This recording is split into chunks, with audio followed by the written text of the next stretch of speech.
The brand new FIA GT series roars into action this weekend in France at the Paul Armagnac circuit in Nogaro. A packed grid of stellar cars, teams and drivers will compete throughout 6 rounds of 2013 in order to be the FIA GT series champion. There will be 3 classes this season: Pro Cup, Pro-Am Cup and Gentleman's Trophy. And one man who's definitely entering the Pro Cup is Sebastian Loeb. The 9-time World Rally Champion will be out in a McLaren. My hope is to improve my driving on racing.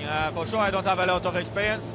We are in an international championship with a lot of very good drivers, so it will be for me important to see where I am in this high level and try to improve my driving.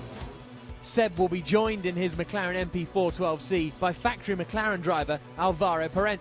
Meanwhile, in the sister car, Mike Parisi will be joined by Andreas Zuber, and together should be challenging for the Pro Cup. HTP Gravity Cheroux have entered 3 Mercedes SLSs for this season. In car number 1 is Maximilian Buch.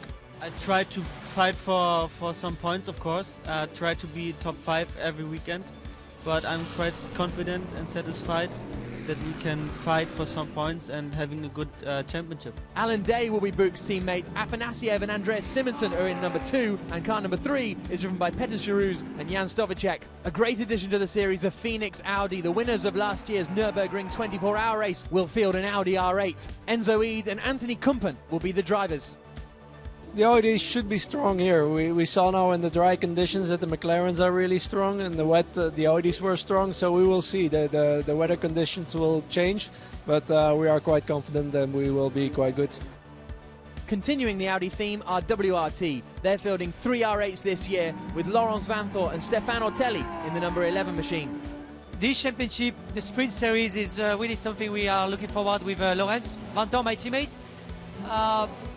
Not only because we won the Blancpain series, but because it's really something we have to improve. We have to be better. The teams did a very good job during the winter for practicing pit stop. All the teams know better this championship. Don't forget that last year there were some very strong teams who had much more experience than us in the sprint series. So definitely we want to do well. René Rast and Nicky Meyer-Melnoff will compete in the 12 car in the Pro-Am Cup, whilst the other pro entry will be Frank Stippler and Edward Sandstrom. Another strong entry in the Pro Cup is the Door McLaren of Daniel Kilvitz and Nicholas Kenetich. Kenetich is aware it's going to be a tough season. It's a new car for me. It's my first time this weekend in the car. We have never testing before. It's the first time with this team and the first time in this series, and I hope we can make a good start this weekend. And then we must look what's the next races. The German squad will be hoping to make a good impression this season. There's a strong Brazilian presence in the FIA GT series this season, coming from BMW Team Brazil, using a range of international and national motorsport stars, including ex-F1 driver Ricardo Zonta. This weekend, the first practice, I had some problems with my car, so I did only 5-6 laps, and it's been quite difficult for me and for the Jimenez, the second driver, to adapt to this car. It's a new car for me, especially. Zonta will be joined in car 21 by Sergio Jimenez, whilst car 0 will see 5-time Brazilian stock car champion Caco Bueno race with Alan Coder. The second Brazilian entry this season comes in the form of a pair of Ford GTs from Road Drive. Claudio Ricci will be driving the number 7 car, alongside him, Matthias Stumpf. We think it's a big championship with big names here. We have other Brazilians here too, and it will be nice for all around the world that we can do a very good job here. The second car will enter the Gentleman's Trophy. Rajem Mascarello and Felipe Tozzo at the wheel. Seyfarth Motorsport will enter 1 Mercedes SLS this year for Jan Seyfarth and ex-Formula 1 driver Karun Chandok, who's looking forward to having a roof over his head. Yeah, it's a real eye-opener coming into this championship. There's a lot of good drivers and teams, so it'll take a little bit of learning. I think the first 2 races, 2 race weekends, but you know, I've got a good teammate in Jan Seyfarth, and the team are working really hard, so you know, I've come here with no testing, so real baptism of fire, but I'm enjoying it. I think it's going to be a lot of fun, and we'll see where we end up. It'll be a steep learning curve for Seyfarth and Chandok this season as they enter the Pro Cup. BMW Sports Trophy Team India field a BMW Z4 in the Pro-Am Cup this year. Frenchman Julien Juste will be joined by Indian driver Aman Ibrahim. We haven't done much running because of the weather has been crazy. I've only managed to get some laps in the wet, and unfortunately every time I've gotten it's been wet and not dry, so I've missed out on the dry. So yeah, if it stays dry, I'm going straight to qualifying without doing a single lap on this track, around this track in the dry, but it should be fun. In the end, to do the best we can, get the best out of both Julian and myself, and to get the best out of the car, and get in a good position for the race tomorrow, you know, and see what comes out of that. Portuguese squad Nova driver will enter an Audi R8 this year as they make the step up to the FIA GT series. Team boss Cesar Campanico will race alongside compatriot Carlos Vieira. Our team is 100% Portuguese. Cesar has the experience from the last year, and I think he will be a big help for me to know the circuits. And well, hopefully we will do it good for the Pro-Am class. Expect Nova driver to be towards the front. Last year's GT3 champion Dominic Baumann makes the step up to FIA GT series this season with Grasser Lamborghini. Our expectations are not really high. It was really short planned 1 week ago. So for the team and for the drivers, it's everything quite new. The car is really great to drive. Today or this weekend, I don't know if we can score some points. We are really happy. Soft Rev Ferrari will field 2 458s this weekend. Gerard Tonelli will share with ex-French international goalkeeper Fabien Barthez. But I'm here for enjoy really, and it's my second house here. You know, the Nogaro. I start to listen to the driver here, and I'm here for enjoy. In the sister car, Jean-Luc Bubulik will share with GT expert Sohail Ayari. And finally, RJ and Nissan will field 2 cars this season, one for Mark Szosicki and Wolfgang Reip. The pair are very recent graduates from Nissan's GT Academy program, and Reip knows it'll be a tough year. We are still learning, of course, so between the 10th and the 15th position, it's the target for this first race. In the sister car, experienced racer Alex Buncombe will join Lucas Ordonez. So that's the lineup for this year. All that's left now is the racing.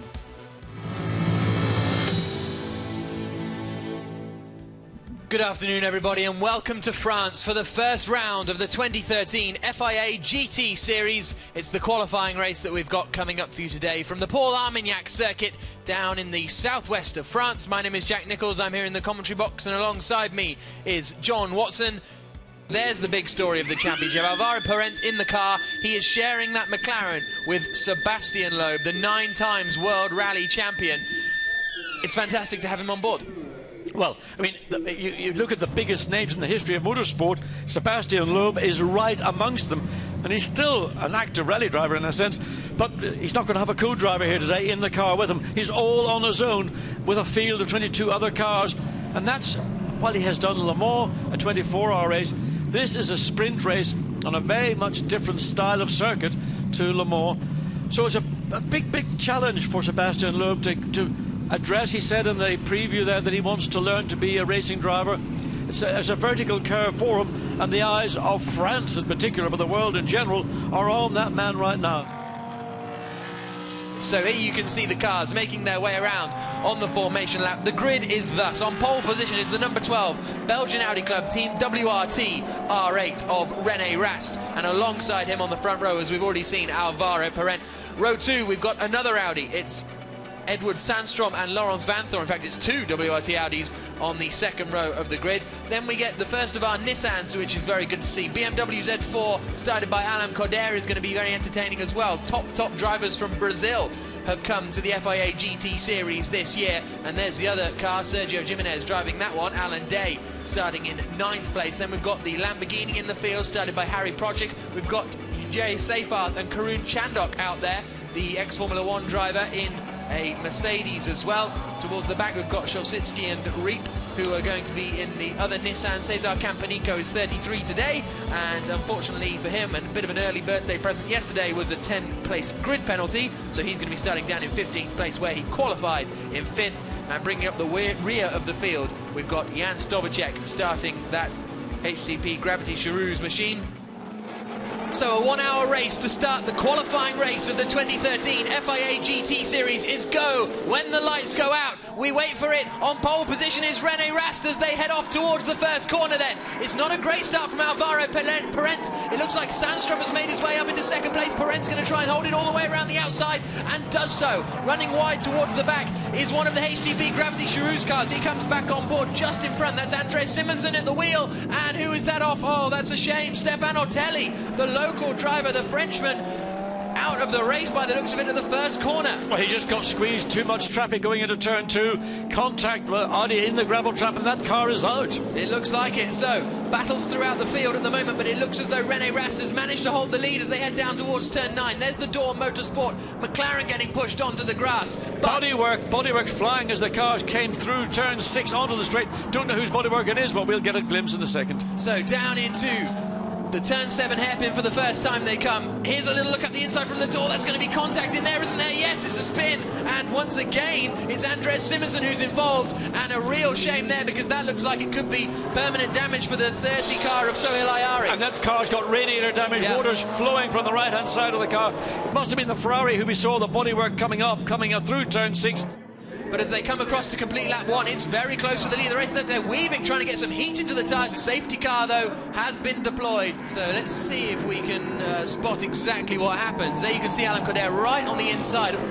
Vanthor's all the way out there on the outside going into turn 2.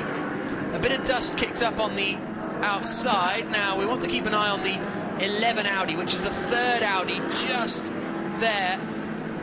Oh yeah, Coder gets into the side of him and sends him spinning around. You can see that quite clearly actually whilst we were watching Andreas Simonsen going wide at the back. That was where the contact occurred. So this was the Ferrari coming down. The McLaren had a little look up the inside here, whereas the Ferrari's hidden in behind the McLaren and just clouts the back of the Andreas Simonsen Gravity Charouz machine, and you can see the... I mean, it's just like an eruption. So we're on board with Alvaro Parent as the safety car comes in and the race gets back underway here at Nogaro. Parent hasn't got a great restart. René Rast has dealt with that very nicely and has a healthy gap as they come across the line. Half a second. There is Mike Parisi now battling with Jay Seyfarth coming into the first corner. René Rast beginning to pull away. 0.3 of a second quicker than Alvaro Parent in that first sector alone. So the gap is up to 0.8 of a second as they come down towards the hairpin. There's battles going on towards the back here. And Alex Bunkerman, the Nissan, right over the back of the BMW, had a thought about looking down the inside, chose to go back to the left-hand side to give him space to get the Nissan slowed down. But strong performance from this Nissan GT Academy car. As we go back on board with second place man Alvaro Parent towards the final 2 corners at 13 and 14. Parent's an expert McLaren driver, isn't he? He was part of the development process of the whole car and very highly regarded in Woking. Absolutely, he is an outstanding driver in my opinion, and he's probably the driver who's had the most mileage of any in an McLaren MP4 12C to give it its full title. Very, very close between the two of them as they come into this back section where the circuit winds in on itself before they accelerate down towards the start-finish line. There's third place man Edward Sandstrom. He's an experienced Audi driver as well. And here's another attack from Alvaro Parent. Sparks flying from the front of René Rast's car, and he very cleverly holds on and turns into the corner at the very last minute to block off any chance of a cutback from Alvaro Parent. But I think Alvaro is going to have his work cut out to get past René Rast here because René is used to very close racing. He's won the Porsche Super Cup the last 3 years in a row. There's his teammate, Matt Malnoff, looking a little nervous. But across the line they come. Half a second still separating Rast and Parent. It's been like that pretty much non-stop. And here is, look how hard Mike Parisi is having to defend now. And, well, they've both got past Alex Bunkum at some point. Here comes Jay Seyfarth around the outside of Mike Parisi. Seyfarth up into 5th place. I'm not quite sure what's happened to Alex Bunkum, though, because he was up there, wasn't he? Yeah, he was in 6th place. Now he's dropped back down to 7th. So there is the Nissan, we're seeing it behind Mike Parisi, getting held up, in fact, by Mike Parisi. It's actually maybe Mike Parisi is the driver, and he's run very, very wide, and there's contact, but something is wrong with Parisi's car. He's dropped back now behind Bunkum. Bunkum's back up to 6th place.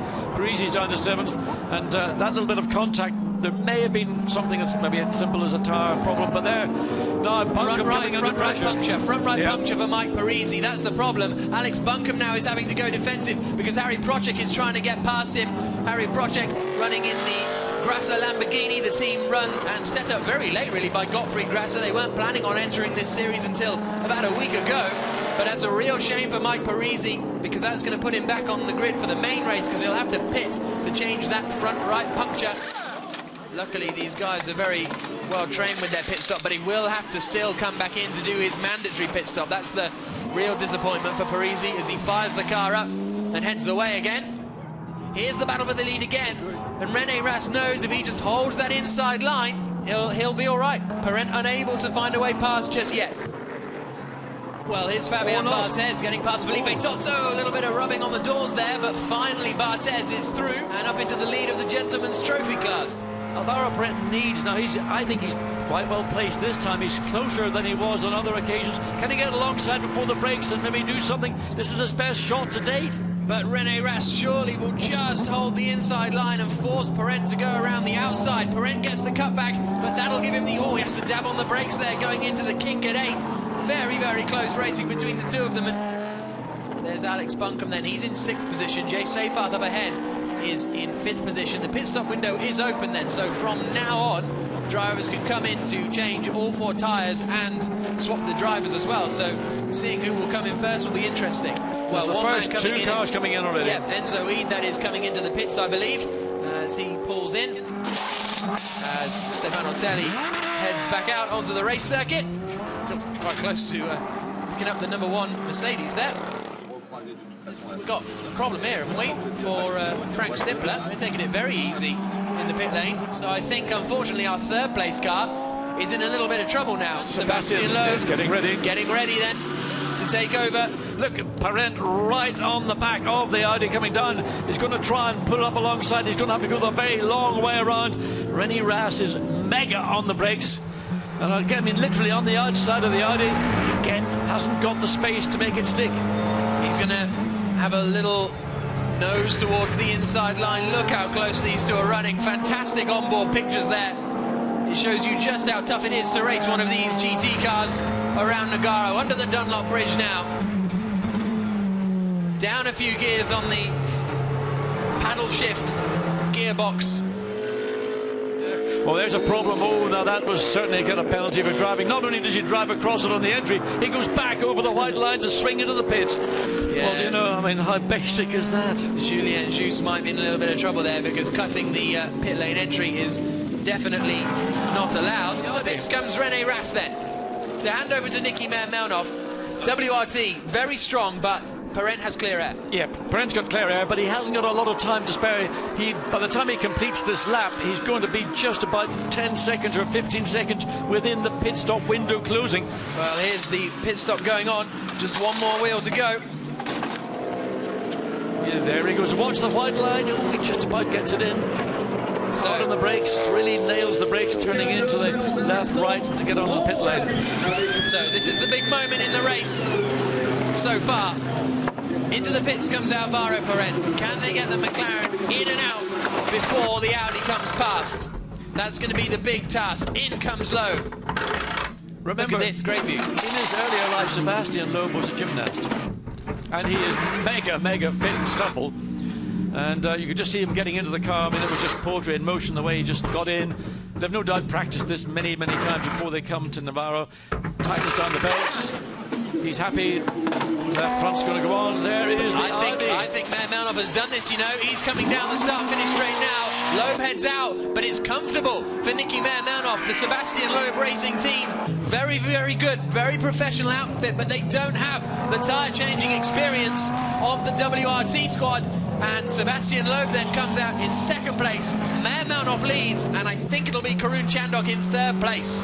It'll be interesting to see how Karun Chandhok gets on, because first weekend in his racing career internationally he's ever raced with a roof on. Left foot braking here, John. So what's that all about? A lot of the single-seater drivers will be right foot. Yes, no, a lot of single-seater drivers today are left foot as well, but in the case of a GT car, the majority of drivers are right foot brakers. Sebastian Loeb is a rally driver by profession. and all the braking done by a rally driver is left foot, except when you use your hand to pull the handbrake on and your left foot to do this. So, I mean, it's a second nature to him. He just drives with 2 feet. He doesn't even have to think about it. Watch his feet on the throttle now, full throttle, off it again to balance the steering and the throttle, on the brakes. I mean, it's just completely natural for Sebastian Loeb to do what we're just watching from the cockpit camera shot. So there's Alvaro Perrin, little wave. The battle that we have enjoyed up until the round of pit stops now, it's effectively part 2, but with 2 different drivers. Down towards the first corner they come then. The gap is down to just 0.6 of a second, and now we're going to see Sebastian Loeb. He wanted to come here to learn to be a racing driver, and there's no more crucial skill than overtaking for the lead of the race when you're a racing driver. On board we go with the 9 times World Rally champion. The rear right axle there for Stefano Ortelli, or sorry, the rear right bodywork. No, it's been hit pretty severely, yeah, so that's bodywork rubbing as we go back to the lead, to the battle for the lead. And Loeb, look at that on the brakes, almost getting alongside. Yes, he's trying to go around the outside of the hairpin. Mehrmanov holds it in there. He runs him right towards the outside of the circuit, and Mehrmanov holds on for the moment. That was close. I think for a fraction of a second, I think Sebastian Loeb may well have had the nose of the McLaren ahead of the nose of the Audi, but he was on the outside, and again, running close. I don't think they had any contact, but you couldn't have had much space between these 2 cars. And this is Andreas Zuber getting all wiggly as he tries to go past Wolfgang Reip. And that what are they doing way down in 15th? Obviously, I know the puncture for Mike Parisi, but I thought they might have been able to do a little bit more than that. Anyway, Andreas Zuber down in 15th. Team Boss, second. Yep. Down towards the hairpin they come, and Mehrmanov needs to cover the inside line because Loeb's going to put it there, and I'm afraid that's going to be the lead of the race for Sebastian Loeb, is it? No!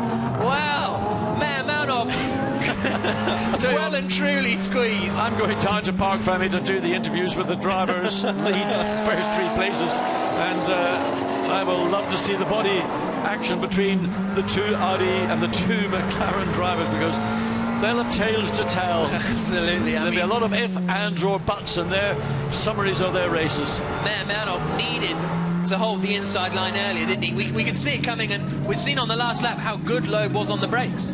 There is Ortelli. Sounds like we're getting some tyres changed on that car, and then he may well head back out, because get to the end of the race and, you know, it'll give you grid position for tomorrow, which if you start 16th or 20th, it could make a difference. And we're going to see a replay. Well, this is just the rear right. Yeah. I mean, that was a big smack in the right rear of the car. Then he runs very wide, going through turn there he goes. 9, and he just pivots around, and the car spins through 360 degrees. Here comes Sebastian Loeb now, again to the outside he looks. But he's not going to, well, he's going to try and go around the outside again. We know what Mehrmanov's going to do here. He's going to squeeze him onto the grass, which if anything, putting Loeb onto the grass might give him an advantage as they come and do the double left-hander. And of course what Mehrmanov does, he just puts the car down the inside, precludes Sebastian Loeb from trying to come back at him. Then this short run out of turn 10 down into 11 and 12, nowhere really to pass unless you are absolutely alongside. Here we go again. Down the inside. Here's the dummy from Loeb, but Mehrmanov sees it coming. Is that more than 2 moves? He's got it this time. Sebastian Loeb takes the lead of the first round of the FIA GT series. Mehrmanov was too busy looking in his mirrors, too busy changing his line. He locked up, ran wide, and Sebastian Loeb is into the lead. About time too, I think, from the McLaren's perspective. Let's look at the replay. So Mehrmanov was on the outside. He moved back to the outside, almost got caught out by the dummy. Well, did get caught out. Couldn't get it stopped, could he? Well, it was a sort of a double dummy, but it meant that the Audi slightly overran the corner. He didn't get the apex, and that allowed Loeb the opportunity to cut back under.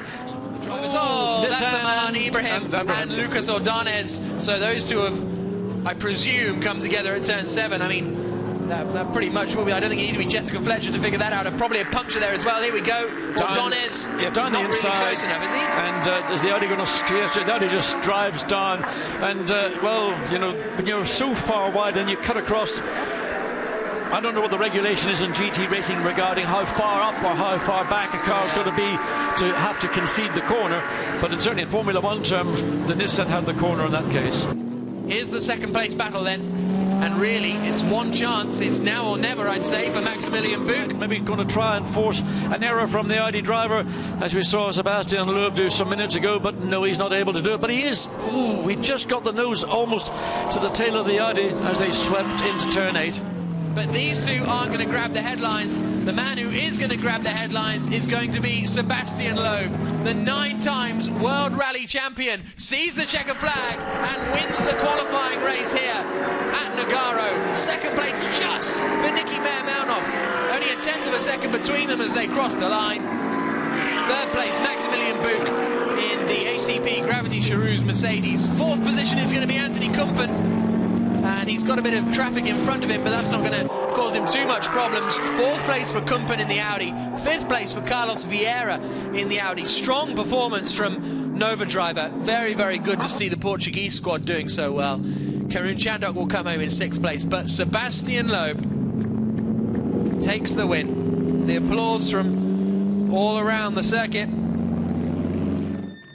And we can now hear from Sebastian Loeb. He's down in Parc Fermé. John Watson's got him. Sebastian, fantastic overtake. Great race. 35 laps to get it done, but you did it. Yeah, it was complicated to overtake this Audi because they were really... Well done, man. Good job. Good fight. They were really quick in the slow parts, and with in the straight we could have some opportunity, but they were closing the door every time, so we had to fight hard, and finally it's a nice win for the first race with Alvaro, which is just here. So a great job, congratulations. But you know, you've dominated World Rally for 9 years. You're now going to dominate this as well. It's only the first race, so we have to continue to work, and it will not be like this every time for sure. We have to work and fight, but Alvaro has done a great job. He was at the contact all the first part of the race, and he gave me the car. In the second place we could overtake, so it was a great job. Fantastic, well done, congratulations. And we can hear now from Alvaro. He's with John. Alvaro, you had to work so hard to try and get past René Rast, but your teammate, who's a bit of a novice, he made a superb pass into the straight. Yes, he did. You know, well, it was the whole stint for me behind René. He was very intelligent. I tried to pass him in various places.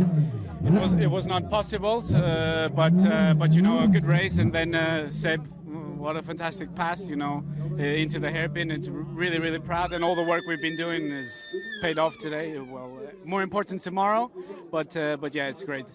Excellent, well done. Thank you, Alvaro. So we can now hear from Maximilian Buch. Now he's with Watty. Maximilian, you were closing on second place. We thought you were going to get it in the last lap. I thought it too, but I didn't want to push too much because I was on P3. I want to keep the position for the race tomorrow. I mean, it's only the qualifying race, but still a good result for us. And I think P3 is not too bad. I think P3 is pretty good. Alan, how did you enjoy it? Well, first race in GTA in my life. The start actually was pretty tough for me because first time I didn't expect so much pushing and so much aggression on the start. But after that was okay. The team did a really good job on pit stop. Maxi did a really good stint on his half of the race, and I'm pretty happy. Congratulations, guys. Well done. Thank you. So here's a look at the results. Sebastian Loeb Racing taking the win with Sebastian Loeb and Alvaro Parent at the wheel. 3 Audis in the top 5. It's a circuit that really suits them. Nicky Meyer-Melnhof and René Rast in second place. Maximilian Buch and Alan Day in third position. Anthony Kumpen and Enzo Weed, very, very strong performance from them. Kumpen will be starting that car tomorrow, so expect that to perhaps climb forward. That 25-second gap you can see from third to fourth, not really representative, I don't think, of the pace.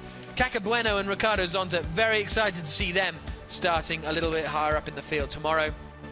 And unfortunately, we had a few troubles out there for some of the Audis and some of the Ferraris retiring as well. Gerard Tonelli winning, him and Fabian Barthez winning the Gentleman's Trophy class after Loeb won the Pro class and Meyer-Melnhof and Rast won the Pro-Am class. So they're onto the podium to wave to the crowd are Alvaro Parent and Sebastian Loeb. No doubt the fans will be flooding to Nogaro to try and see their man Sebastian Loeb take victory tomorrow as well.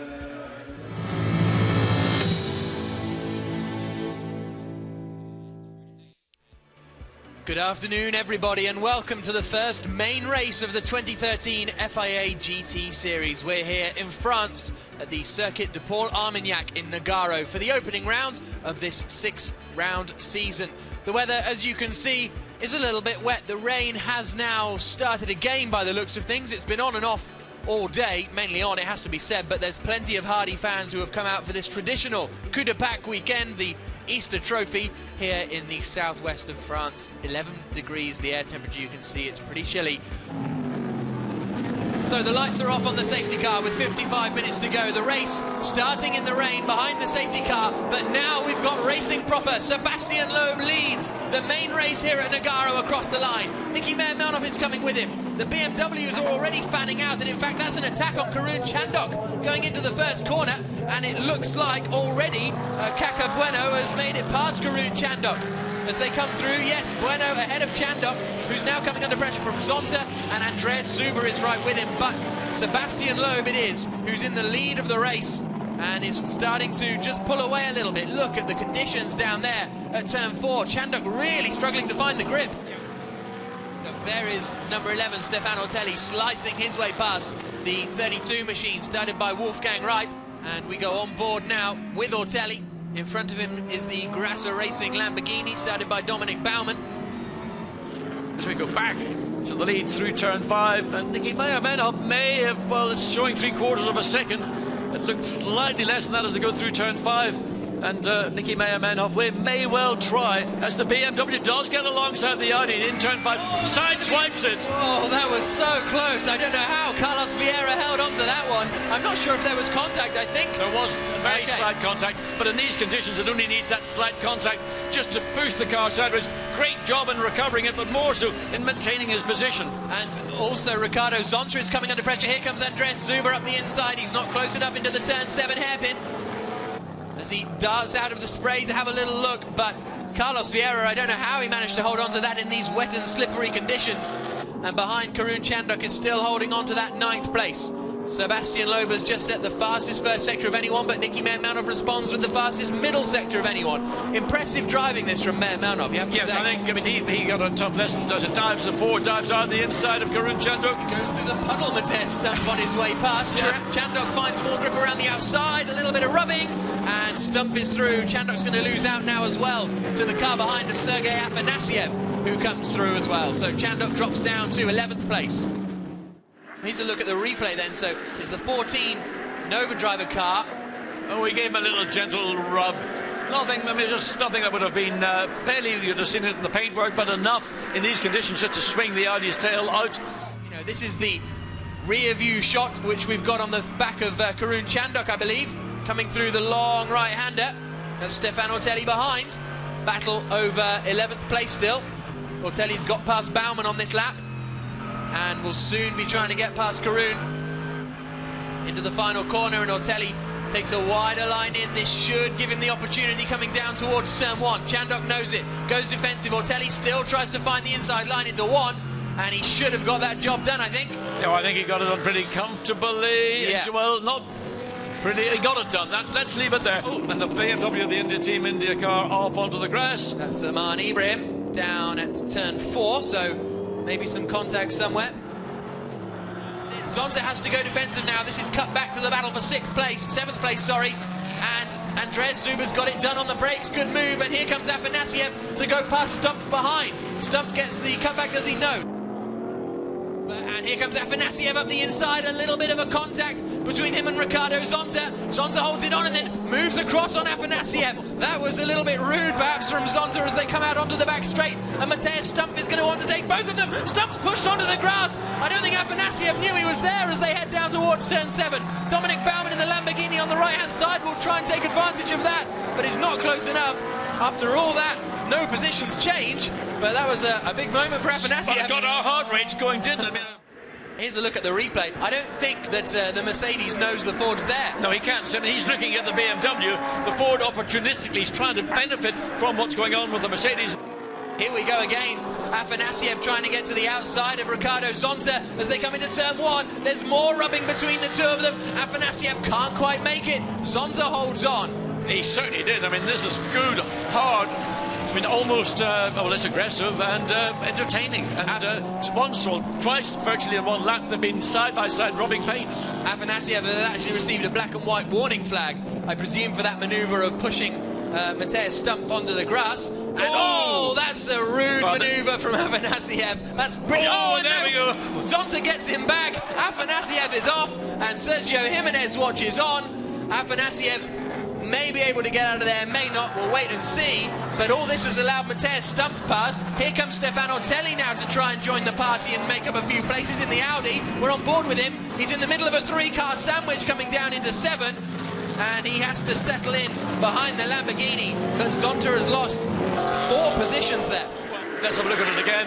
Well, that's a touring car move, that is. Yeah, I mean, it's more like you see in a game of snooker than anything else, because Ricciardo then comes back. He sort of didn't have a lot of options because Ignatius' car was coming across the front of the BMW, and Jimenez looks at it and he noses and tails the car.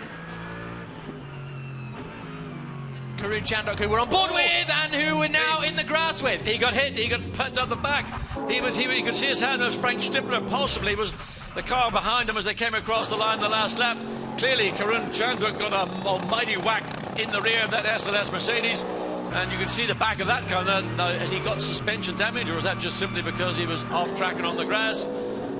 Well, welcome to enclosed car racing. Ford off. That's the number 8 Ford, though. That's the second one, which is driven by Rajan Mascarello. He's beached it in the gravel. So on board with Sebastian Loeb.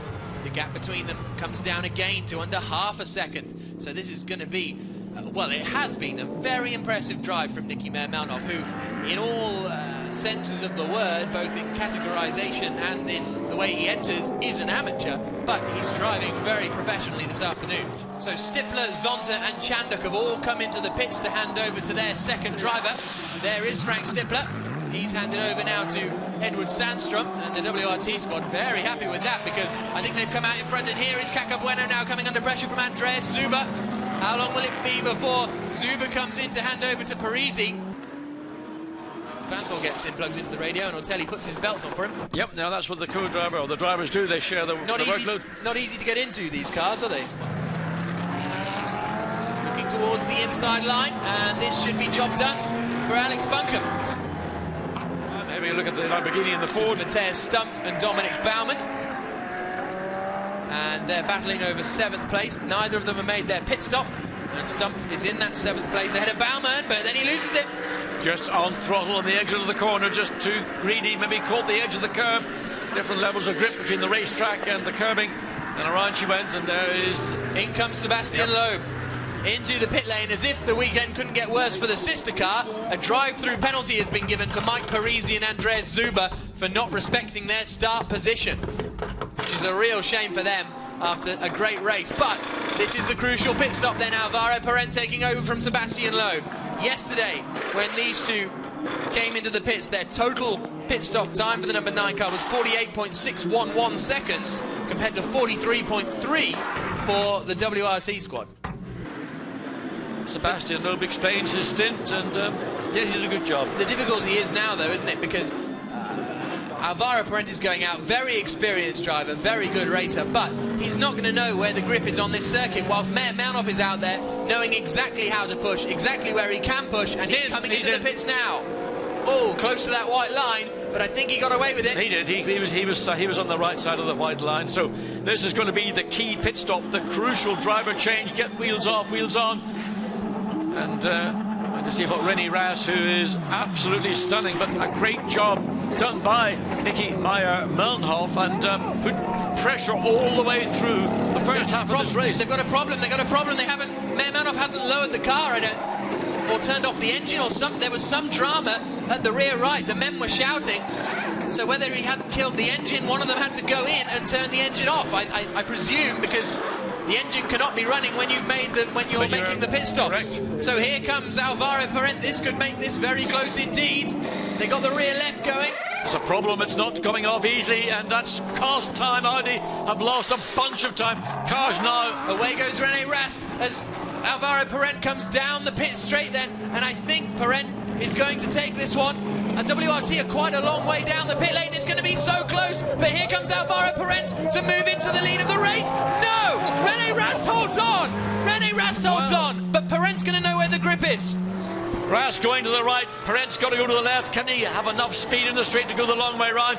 Rast is going to be late in the brakes as he was in the dry on Sunday, and he's maintained the position, and Parent's going to have to get out of it. It's Groundhog Day for Alvaro Parent, isn't it? He thought he might have a bit of clear air to drive in today, but instead he's been put out right behind Rene Rast, where he spent most of yesterday. So perhaps the advantage for Parent is that in the wet, the grip is in different places. So whereas yesterday he could only really make a traditional attack for the overtake, here, you know, around the outside might be a little more doable because of the way that the track works in the wet. I mean, basically in these conditions you're fighting grip, whether it's inside, outside or the middle. You then get an extremely competitive and combative component like Rene Rast, who knows exactly what he needs to do to make that Audi appear to be 3 times as wide as it actually is. Absolutely. So the Sebastian Loeb Racing Squad and WRT are both going to be absolutely glued to this. The pit stop window will close in a minute. Everyone has made their pit stops now. No real changes in the top 4 or 5. Matthias Stumpf is up into 5th place. No, Sandstrom is up into 4th place, actually, as we go on board with Alvaro Parent. We'll give you a full rundown of the order in a few moments' time. And there's contact! Rene Rast is sent spinning. Alvaro Parent lifts his hand to say sorry. What's he going to do? What's he going to do now? Well, he's got damage to the left front of the McLaren, but what occurred was that Rene Rast was slightly wider entering into the exit of turn 4. Alvaro Parent was quicker, and he got the nose of the car down the inside of the Audi, closed the door, and bang, into the back of the Audi. Damage to the front. You can see the damage to the front of the McLaren. Is he going to have a puncture? Is there bodywork damage? Is that car secure, or will Alvaro Parent have to make it into the pits? And let's see it again. Well, look, watch for Parent saying I'm sorry. No, forget about that. Look how wide we're looking at Rene Rast. Parent is on the inside. It's a closing gap. Parent didn't think he's doing anything wrong, but it was inevitable. All he could have done was lift it off and ensure the contact didn't happen, but he didn't lift off sufficiently. The contact occurred, and now number 9 and 12 cars are under investigation, and the team manager of car 9 has been required to go immediately to race director. The WRT is still the quickest cars out there. Vanthor goes purple again in Sector 1, but watch for the Nissan of Alex Buncombe. Will he peel to the inside and send one up the inside of Alan Cordair going into the 7? He will, and he gets the car stopped. Very good to see. But here is the battle between 1st and 2nd places. Alvaro Parent in the lead in the number 9, Sebastian Loeb Racing McLaren. Rene Rast behind in the WRT, Belgian Audi Club, R8. Down the back straight they go, and these two are squabbling as well. But better position, though. This is back to the lead. We're jumping from 1st and 2nd to 3rd and 4th. The battle into turn 7 stays with Parent. The battle for 3rd and 4th may change, because Sundstrom, I thought, was slightly nearer to the back of Alon Day going onto the straight. There we go. Day goes to the right, and the Audi has to go to the left, and Steinley's right, literally under the rear guard of that Mercedes-Benz, again using the Audi's strength. Here he goes, he's going to barge his way through, splashing through the puddles, and Edward Sandstrom gets past. That cheers Nicky Mounthoff up a little bit. Enzo Weed tries to take advantage, but isn't quite close enough. But a forceful move from Edward Sandstrom. Here's the move again. Right, so the Mercedes in the middle of the road, the Audi sees an opportunity, there's space down the inside, you have to make it for you. There was a rub wheel to wheel, both front and rear, and once the Audi got the ground, then really there was nothing much that Alon Day was able to do about it. Drive through for car number 9, Alvaro Parent, for releasing belts before the car was stopped. Alvaro Parent, who we're on board with now, the race leader, has to do a drive-through penalty. Well, that's interesting. That was Sebastian Loeb who released the belts before the car stopped. Everybody does that. The difference between loosening them and releasing them. Loeb being told now, and he reacted quite well, didn't he? Yeah, but he's learned. You know, he's the boss. The buck stops with Sebastian. You know, that's what happens when you're the boss. Into the left-hander comes Alvaro Parent, and he comes into the pits to serve his drive-through penalty, and Rene Rast takes the lead of the race. So, well, I mean, a shame for the race, yes. But rules are rules, and taking your seatbelt off is possibly the most dangerous thing you can do. Well, what drivers normally do is when they come into the pits, they release the shoulder straps and they use their shoulders to loosen the belts up. But what Sebastian Loeb has apparently done is actually release the buckle, and then the belts from split, and he comes back in just behind Alan Day. Yeah, just behind Alan Day and just in front of Enzo Eid. So that is going to be... Oh, and Enzo Eid gets through. Yeah, so Enzo that's Eid. 5th place now for Perrin. Here's a look at the replay. So we're coming into the pits, and he's undone the buckle. The seatbelt buckle has been undone. The car's still rolling. All done, been practiced, but of course that is contravention of the regulations. As I said, you're allowed to loosen the belts by using the shoulder straps, but not to release the buckle. And here comes Laurens Vanthoor up the inside of Alvaro Perrin. So close between the two of them. Almost a repeat of the incident we saw for the lead many laps ago. Car 13 under investigation. Possible overtaking under yellow flags. That's the Pro Cup leader, Edward Sandstrom. So it's all kicking off here in the stewards' room as we come down towards turn 7. It's 2 by 2 for 3rd and 5th. Alan Day goes defensive, as does the McLaren behind, but no movement just yet on that front. Vanthoor knows if he gets past Parent, then before too long he can attack Eid and Day and be up in 2nd place perhaps, because there's only 4 minutes to go, so time is very much of the essence for Laurens Vanthoor, who was very impressive in his first season of GT racing last year, and is continuing that impressive form today. Well, big moments. Yeah, both cars. You can see the McLaren also got a serious twitch on. That's allowed Vanthoor to get up along and inside and through turn 4. Oh, he's going to run him off onto the out of room, isn't he? No, Perent stayed in there. It didn't look as though Vanthoor had given him enough room. Vanthoor will now have the inside line, though, coming through turn 6 and going down towards the hairpin. And I think Perent's backed out of that. No, he's still in there. He's still there. And the McLaren's got better straight line speeds, but surely Vanthoor with the inside line will get the job done under braking.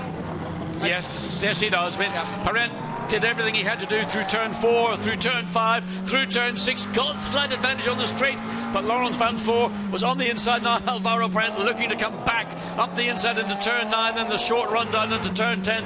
No space there for the McLaren driver. Look at the speed Vanthoor carries around the outside of 1, up the inside into 2. Beautiful move from Laurens Vanthoor. Stefan Ortelli and Nicky Mermanov delighted with that. Well, that was a brilliant move. But certainly one that there was no prisoner taken. Enzo Eid, who's been battling for 3rd place with the Mercedes-Benz. I did mention a lap or 2 ago, he looked like he'd put himself into a position where he was losing ground to Vanthoor. Vanthoor now on the final lap looks to make it a podium position to try and get ahead of Day in the Mercedes. So on board with Vanthoor, he's currently in 4th place. The car in front is in 3rd. The car in front is a Mercedes driven by Alan Day. Already Vanthoor is now 3rd in the Pro Cup class. This will give him 3rd overall and 2nd in Pro Cup. On the brakes, coming down into the turn 7 hairpin. Went deep in to try and get the traction out, and he's done it! Vanthoor gets past Alan Day! Vanthoor up into 3rd position now, 2 cars past in the space of 1 lap, brilliant! And here comes Enzo Eid to try and get past Day, no, it appeared that almost Alan Day thought last lap, no problem, but Laurens Vanthoor was absolutely possessed and got the move, and it was a clean move, and take away now on through the podium. But there's René Rast crossing the finish line to take the checkered flag. He wins the race. He and Nicky Mermanov will be absolutely delighted with that. 2nd place in the race goes to Edward Sandstrom across the line. 3rd position is going to be Laurens Vanthoor, of course. After a brilliant drive, Laurens Vanthoor takes 3rd place, 2nd in Pro Cup. Alan Day 4th, Enzo Eid 5th, Alvaro Perent 6th. 7th place overall is Cesar Campanico, and that's 2nd in the Pro-Am Cup. But look at those guys, absolutely delighted down there at WRT. But drive of the race, without doubt, goes to Laurens Vanthoor. That was phenomenal. And there, getting out of the car, Laurens Vanthoor and Edward Sandstrom. Sandstrom probably had no idea until just now that Vanthoor had finished in that 3rd place. So now we can hear from Frank Stippler. Frank, this has been an Audi fest here today, hasn't it? Yeah, it was brilliant. I mean, I didn't expect that. We started from the rear because we had some starter problems yesterday during the pit stop. And I took the first 10 competitors in the first half of the race, and I think the brilliant WRT team took another 5 during the pit stop because they were unbelievable fast. And Eddie did the rest, and now we are on the podium, and it's much better than expected yesterday. Edward, great drive from Audi. You were a star today. Thank you very much. It's easy when you have a good Audi in your hands and the weather is Scandinavian. Then everything comes together, and I'm really grateful for that. So, well, go off and enjoy it. Many thanks. Well done. Look at this from Laurens Vanthoor. I told you he was taking lots of speed into 1. Managed to go right the way around the outside of Ede, which gave him the inside line for 2. Absolutely brilliant stuff. Who is with John? So here's a look at the results. It's a Belgian Audi Club WRT 1-2-3 with the win going the way of René Rast and Nicky Meyer-Melnhof. We also had the HTP Gravity Shrews Mercedes finishing in 4th position. Phoenix Racing in 5th place. Sebastian Loeb Racing, after starting on pole position, Loeb and Parent will be disappointed with 6th place, but still, first race in their championship, not too bad. Carlos Vieira and Cesar Campanico finishing in 2nd place in Pro-Am. Alex Buncombe and Lucas Ordonez in 8th place are 3rd in Pro-Am, and Keke Bueno and Alan Cordair finishing in 10th place. After the race, it was found that Nicky Meyer-Melnhof had failed to turn off his engine during his pit stop when he handed over to René Rast. As a result, the pair were handed a 30-second time penalty, meaning that 3rd place went to Maximilian Buch and Alan Day. 2nd place to Stefan Ortelli and that brilliant drive from Laurens Vanthoor. And the winners, Frank Stippler and Edward Sandstrom for the Belgian Audi Club. It knocked Meyer-Melnhof and Rast down to 7th overall, but they still managed to hold on to 2nd place in the Pro-Am class. Ordonez and Buncombe were therefore 3rd, with Carlos Vieira and Cesar Campanico winning the Pro-Am class. So a brilliant way to start the season here in Nogaro, and the next round takes place in Belgium, in Zolder. We'll see you then.